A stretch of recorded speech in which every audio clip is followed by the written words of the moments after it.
माता पिताओं का है, इन्हीं का नहीं है कि जैसे बेटे का शादी किया, अभी बहू आई और फिर बहू बेटे के पक्ष में हो गई या बेटा बहू के पक्ष में हो गया और माता पिता से एक रूखापन। फिर कह रहे हैं कि ऐसी स्थिति में जिसको पाला पोसा बड़ा किया और जब उसकी तरफ से कटुता होती है तो महाराज जी जब बड़ा हृदय वृद्धि। आपकी समस्या नहीं है, बहुत माता पिताओं की समस्या है, क्योंकि बच्चे अध्यात्म से जब तक नहीं जुड़ते तब तक उनको समझ में नहीं आता कि मातृ देवो भव पितृ देवो भव, हमारे माता पिता हमारे भगवान हैं, ऐसा भाव नहीं आता। तो स्वार्थ में बुद्धि मलिन हो जाने के कारण अभी तो आप चल पा रहे हैं तो रूखापन है, और जब चल नहीं पाएंगे तो एकदम विरोधी भाव आ जाएगा। जब आप खाट पर शौच करेंगे ना और उनको फेंकनी पड़ेगी ना, तब गालियां खानी पड़ेंगी।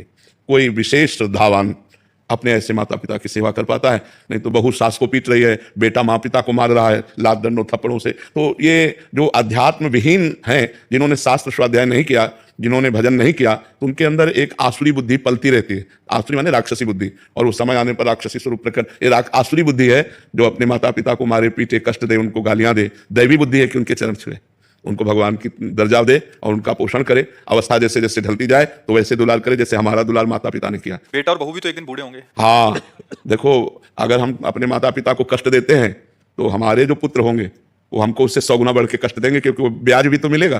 तो इसलिए नए बच्चों को ध्यान रखना चाहिए कि वो भी किसी दिन माता पिता बनेंगे और वो किसी दिन वो भी बूढ़े होंगे। तो अपने माता पिता के साथ असभ्य व्यवहार नहीं करना चाहिए, आसुरी व्यवहार नहीं करना चाहिए। यार, जिस कोख से पैदा हुए उसको तुम लात मारे, उसकी आरती उतारनी चाहिए।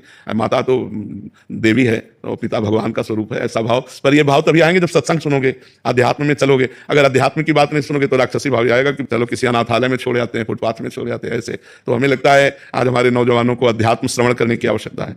शास्त्र श्रवण करें, संतों की बात सुने, जिससे समझें तो माता पिता कौन है। माता पिता की आराधना से भगवान विट्ठल आज जो महाराष्ट्र में विराजमान है, वो माता पिता की आराधना से ही प्रकट हुए। पुंडरीक नाम के एक भगत अपने माता पिता को भगवान मानकर आराधना करते थे, तो भगवान स्वयं चलकर दर्शन देने आए। जो विट्ठल रूप में है ना, वो स्वयं दर्शन देने आए। माता पिता की आराधना भगवान की आराधना है। पर कलयुगी बच्चे नहीं समझ पा रहे हैं, वो अपने माता पिता को दुख दे रहे हैं, तो उनके बच्चे उनको दुख देंगे।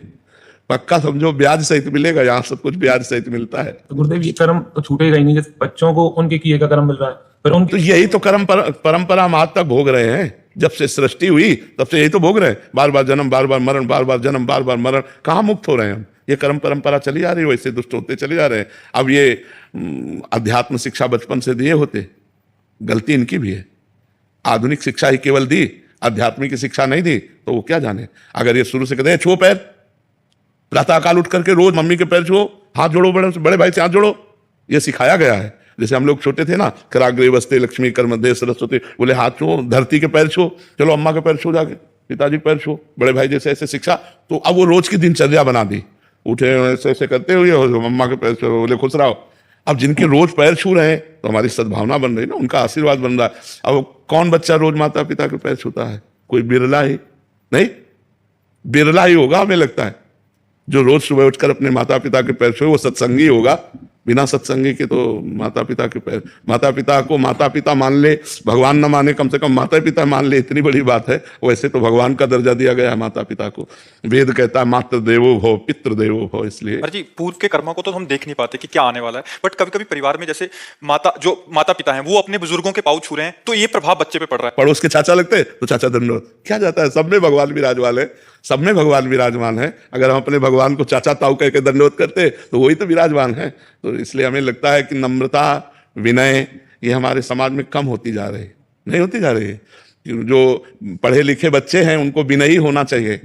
विद्या विनयम ददाति, विद्या विनय सभ्यता सिखाती। और आज का पढ़े लिखा बच्चा असभ्य होता जा रहा है। माता पिता का तुम अपना देखो, हम देख लेंगे। कुछ तो पेरेंट्स भी अभी ना, मतलब बच्चों मॉडर्न स्टाइल से चलना चाहते हैं थोड़ा।